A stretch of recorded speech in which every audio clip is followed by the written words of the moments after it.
You're probably washing your face wrong. Worse than that, you're missing the most powerful 60 seconds of neurological optimization available to you every single morning. And it's costing you mental clarity, emotional regulation, and quite possibly years of cognitive health. The moment cold water touches your face, something remarkable happens in your nervous system. Within seconds, specialized receptors in your facial skin detect that temperature change and send signals through the trigeminal nerve directly to your brainstem. This isn't just about feeling cold, it's about triggering one of the most ancient and powerful reflexes in mammalian physiology, the diving reflex. When cold water hits your face, particularly around your forehead, eyes, and cheeks, your body interprets this as preparation for diving underwater. Your heart rate begins to slow, blood vessels in your extremities constrict while blood flow to your vital organs increases. Your spleen releases stored red blood cells into circulation. But here is what is particularly interesting from a neurobiological standpoint. This reflex immediately shifts your autonomic nervous system from sympathetic dominance, that fight or flight state many of us wake up in, toward parasympathetic activation, which is your rest and digest mode. The parasympathetic shift happens through the vagus nerve, that wandering nerve that connects your brainstem to your heart, lungs, and digestive system. When you activate the diving reflex with cold water on your face, you're essentially giving your vagus nerve a direct stimulus to increase its tone. Higher vagal tone correlates with better emotional regulation, reduced anxiety, and improved heart rate variability, which is a key marker of nervous system resilience. Now, let's talk about cortisol. When you wake up, you naturally experience a cortisol spike. This is the cortisol awakening response, and it's actually healthy and necessary. It helps you achieve alertness and get moving. However, if you're starting your day already stressed, anxious, or doom scrolling through your phone, that cortisol response can become exaggerated and prolonged. This is where the cold water protocol becomes powerful. Studies using salivary cortisol measurements show that cold water immersion can reduce cortisol levels within 30 to 60 seconds of exposure. The mechanism here involves the hypothalamic pituitary adrenal axis. When your face encounters cold water, the sensory input travels to your hypothalamus, which is essentially your brain's thermostat and stress response coordinator. The activation of the diving reflex sends inhibitory signals that modulate the HPA axis, effectively telling your system that despite the acute stressor of cold, you're safe and regulated. This creates a hormetic stress response, a brief, beneficial stressor that actually makes your stress response system more resilient over time. What's particularly elegant about using your face for this protocol is the density of nerve endings there. Your facial skin has more sensory receptors per square inch than almost anywhere else on your body. The trigeminal nerve branches extensively across your face, and these branches have direct connections to areas of your brainstem involved in arousal, attention, and autonomic regulation. You're essentially accessing a biological control panel that most people don't know exists. The trigeminal nerve is the largest of your 12 cranial nerves, and it is absolutely critical for understanding why what you do to your face in the morning has such profound effects on your brain state. This nerve has three major branches: ophthalmic, maxillary, and mandibular, that spread across your forehead, cheeks, jaw, and virtually every surface of your face. But here is what makes it so special. Unlike other sensory nerves that have to relay information through multiple synapses before reaching your brain, the trigeminal nerve has direct, high-speed connections to your brainstem's arousal centers. When you stimulate your facial skin, those signals travel along the trigeminal pathway to a structure called the locus coeruleus, which is your brain's primary source of norepinephrine. Norepinephrine is a neuromodulator that governs alertness, attention, and your ability to focus. Think of the locus coeruleus as a spotlight operator in your brain. It determines what gets illuminated by your attention and what stays in the shadows. When the trigeminal nerve activates this system, you're essentially turning up the dimmer switch on consciousness and alertness. But the connectivity doesn't stop there. The trigeminal nerve also projects to the raphe nuclei, which produce serotonin, a key neurotransmitter involved in mood regulation, emotional stability, and feelings of well-being. This is why certain facial stimulation protocols can shift your emotional state so quickly. You're not just changing how you feel on the surface, you're directly modulating the neurochemical systems that govern your subjective experience. There's also a fascinating connection between the trigeminal system and the amygdala, your brain's threat detection center. The trigeminal nerve sends collateral branches to regions that can either amplify or dampen amygdala activity. When you engage in deliberate facial protocols, whether that's cold water exposure, massage, or specific breathing techniques that involve nasal airflow, you're providing bottom-up sensory input that can override top-down anxiety signals.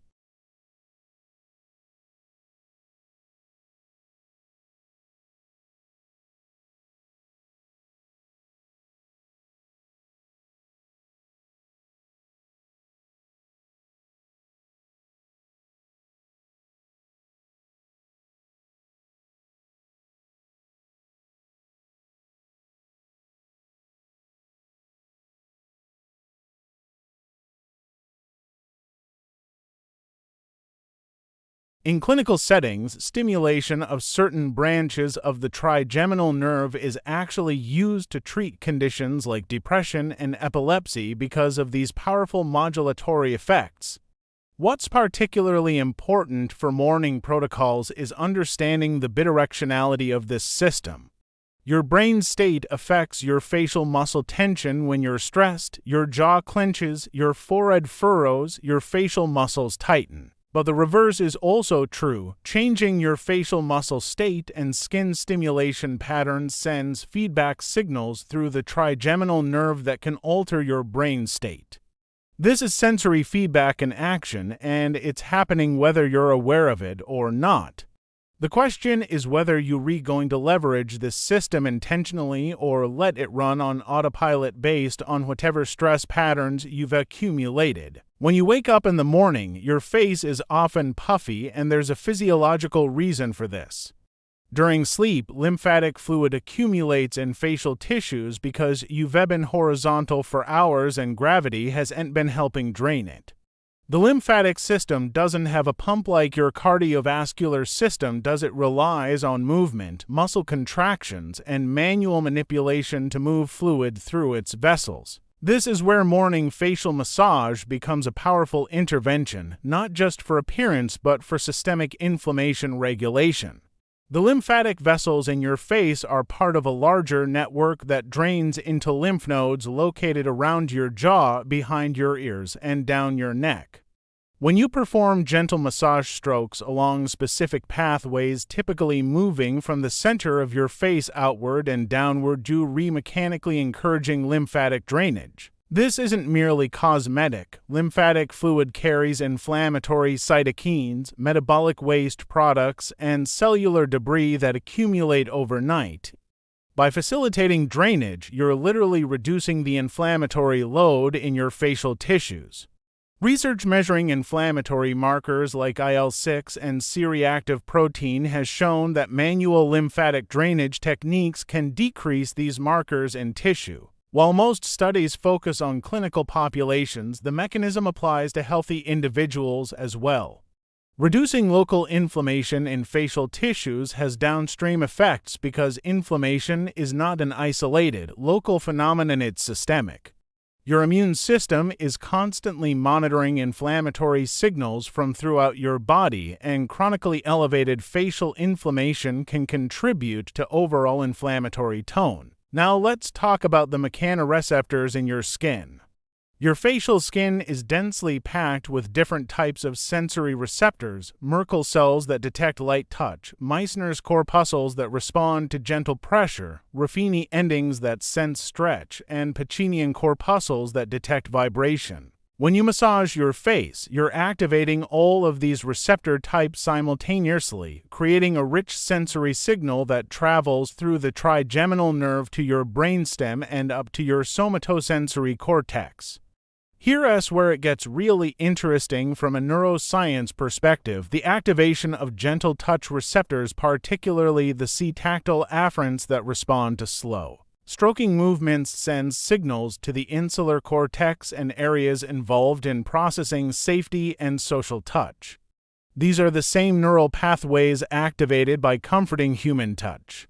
Your nervous system interprets this sensory input as a safety signal, which helps downregulate threat detection systems. This is interoception in action. Your brain is constantly assessing signals from your body to determine whether you're safe or under threat, and gentle facial touch provides clear evidence of safety.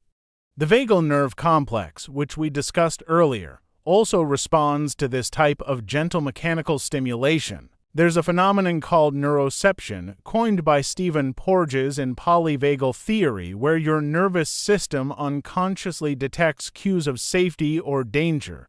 Gentle, rhythmic facial massage provides proprioceptive and tactile cues that signal safety, promoting ventral vagal activation.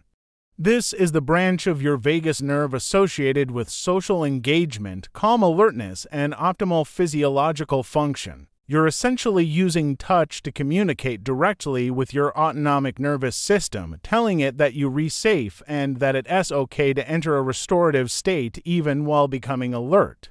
Your circadian rhythm is perhaps the most fundamental biological timing system in your body, governing when you feel alert, when you feel sleepy, when your body temperature peaks, when certain hormones are released, and countless other physiological processes. At the center of this system is a cluster of about 20,000 neurons in your hypothalamus called the suprachiasmatic nucleus, or SCN. This is your master clock, and it needs to be reset every single day because your internal biological day is actually slightly longer than 24 hours, usually around 24 hours and 15 minutes. Without daily resetting, you gradually drift out of sync with the external world. The primary way your SCN gets reset is through light exposure, and most people know about the importance of light hitting the retina in your eyes. Specialized photoreceptor cells called intrinsically photosensitive retinal ganglion cells, or iPRGCs, detect light, particularly blue and yellow wavelengths from sunlight, and send signals directly to the SCN via the retinohypothalamic tract. This is why getting sunlight in your eyes within 30 to 60 minutes of waking is so critical. But here's what fewer people understand. Your skin also has photoreceptors. Dermal photoreceptors, including opsins similar to those found in your retina, exist in your skin cells. These receptors can detect light and influence local cellular processes, including the expression of clock genes in peripheral tissues. Your skin has its own circadian rhythm that's somewhat independent of your central clock in the SCN. When sunlight hits your facial skin in the morning, you're not only providing timing information to your brain through your eyes, you're also synchronizing peripheral clocks in your skin tissue. This creates a coherent, system-wide circadian alignment. The wavelengths and intensity of natural sunlight in the morning are fundamentally different from artificial indoor lighting. Morning sunlight contains a specific ratio of blue to red wavelengths, and the absolute intensity measured in lux is typically 10,000 to 100,000 lux, even on an overcast day. Compare this to indoor lighting, which is usually around 200 to 500 lux. Your photoreceptors have evolved to respond to these natural light levels and spectral compositions. When you get bright light exposure to both your eyes and facial skin early in the day, you're providing the strongest possible Zeitgeber, a German term meaning time giver, to your circadian system. The downstream effects of this morning light exposure don't show up immediately.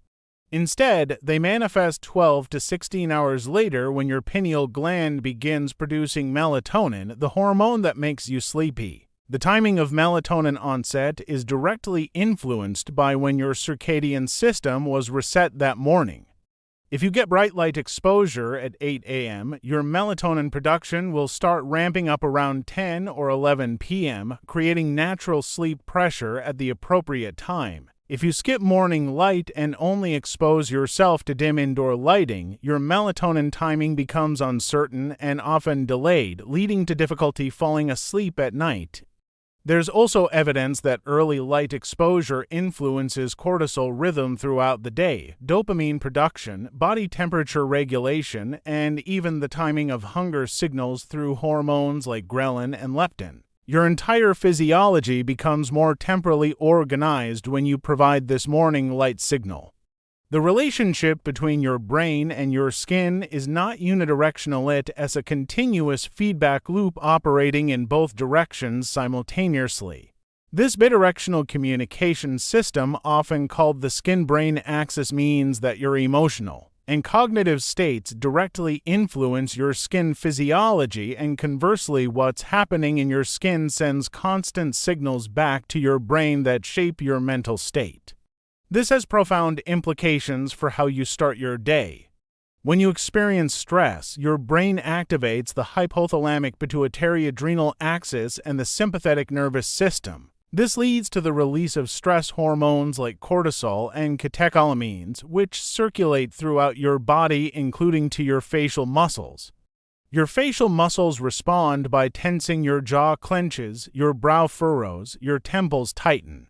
This isn't just an expression of stress, it's a physiological manifestation that then feeds back to your brain. The proprioceptors and nociceptors in your facial muscles detect this tension and send signals back through the trigeminal nerve to your brainstem and up to your cortex, essentially confirming to your brain that yes, you are indeed stressed. This creates a reinforcing cycle. Your brain state creates facial tension, and that facial tension reinforces your brain state. Over time, these patterns become habitual. Many people carry chronic facial tension that they're not even aware of: a perpetually clenched jaw, furrowed brow, or tight temples. This constant stream of tension signals keeps your threat detection systems, particularly the amygdala, in a state of heightened activation. The amygdala doesn't distinguish between stress caused by an actual threat and stress signaled by chronic muscle tension.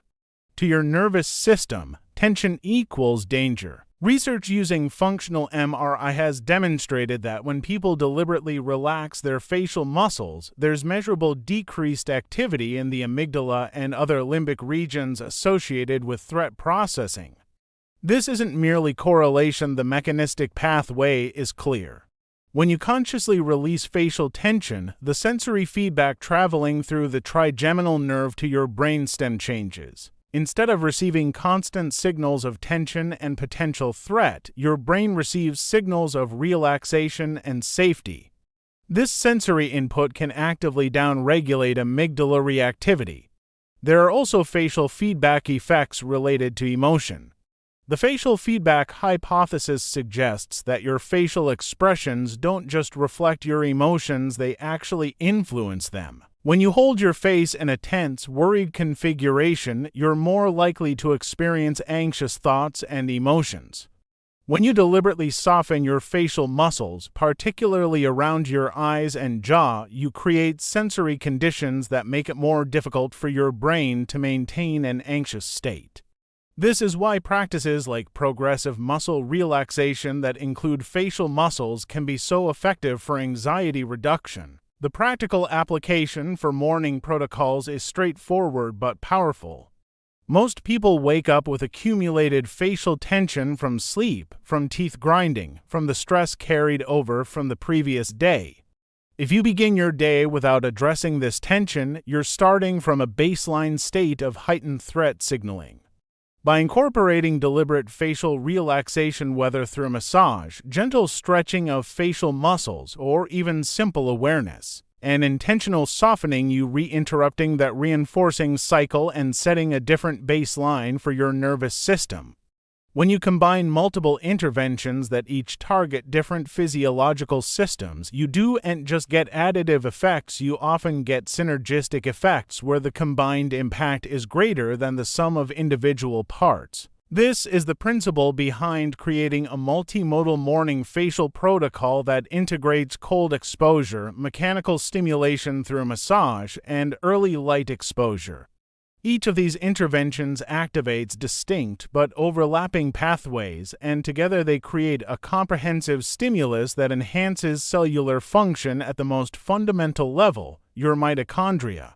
Mitochondria are the energy-producing organelles in your cells, and they're not just passive batteries. They're dynamic signaling hubs that respond to environmental inputs and regulate cellular metabolism, stress resistance, and even gene expression.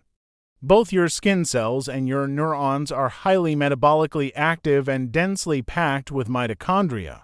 The health and efficiency of your mitochondria directly determines how well these cells function. When your mitochondria are operating efficiently, they produce ATP cellular energy while minimizing the production of reactive oxygen species that can damage cellular components. Cold exposure creates a specific type of beneficial stress called hormesis. When cold water hits your skin, your cells interpret this as a challenge and respond by upregulating protective mechanisms.